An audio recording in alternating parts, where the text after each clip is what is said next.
"You're not here to fix me," Victor growled from his silk-sheeted bed.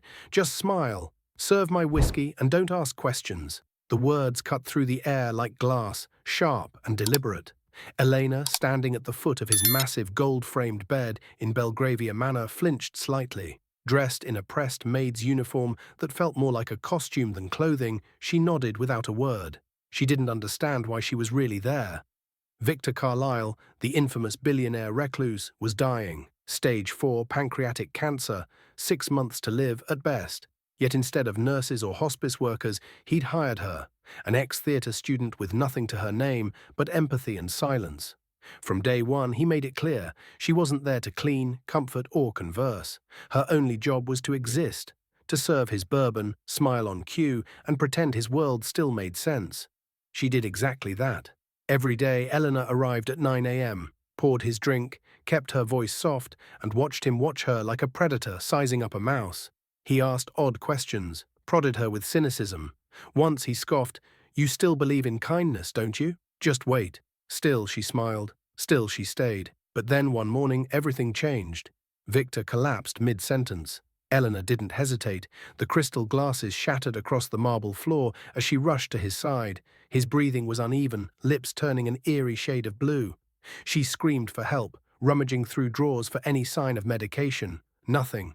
No emergency plan, no insulin, no oxygen. Just a man, dying, alone. She threw his limp frame over her shoulder and dragged him into her battered Toyota Corolla.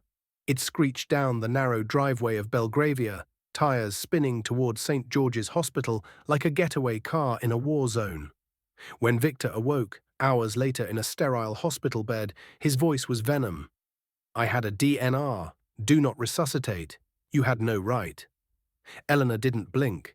"You didn't hire me to obey. You hired me to pretend to care." "Well, I'm done pretending." The look in his eyes shifted, fury faded. For the first time, something human cracked through. Everything changed after that. The whiskey bottles stayed sealed. Elena began bringing books, Neruda, Maya Angelou, James Baldwin.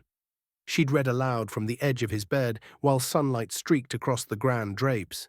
Some days, he wept silently. Other days, he simply listened. "I never had a daughter," he whispered once, eyes lost in the ceiling. "Too selfish to stay, too scared to try." "My father left before I was born," Elena replied. "Maybe this is how the universe balances things." One evening, while tidying his room, she found a box. Not filled with money or watches, but with letters. Hundreds, each sealed, each addressed. To Anna, "I'm sorry." To the boy I never met. To Charles, "Forgive me." She didn't open them. She didn't need to. They were regrets, frozen in ink, never mailed. That night he asked her, "Do you believe in second chances?" She didn't hesitate. "Only if you ask for them out loud." So he did. The next week, Victor mailed every letter. He sold one of his yachts and established a cancer research fund in the name of a friend he'd betrayed. He called his estranged brother just to say, "I miss you." Slowly, the cold shell began to thaw. Nurses at the hospital started staying longer after shifts, laughing more. The man once called the Ice King began to melt, and then, during a routine scan 3 months later, something unimaginable happened. "The tumor, it's shrinking," the doctor stammered, staring at the screen. Victor was speechless. "Is that possible?"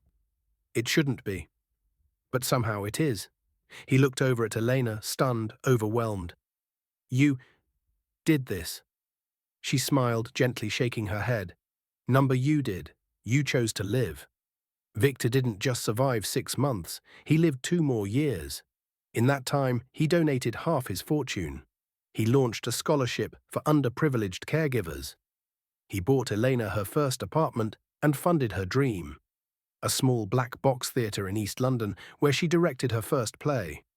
On opening night, front row centre, sat Victor Carlyle, frail, proud, beaming, his cane carved with the words, "Kindness is a revolution." 6 weeks later, he passed peacefully in his sleep. Elena found a single envelope waiting for her at the theatre the next morning. Inside was a photo, Victor and her mid-laugh, the day he rang the remission bell. On the back, scribbled in trembling ink, "I hired you to make me feel alive, and you did." Sometimes the person you least expect, the one hired for convenience or comfort, ends up saving your life. Have you ever been changed by someone you didn't see coming? What does this story teach us about empathy, redemption, or the quiet ways love heals? Let's talk in the comments. Before we end this story, let us know in the comment where are you watching from.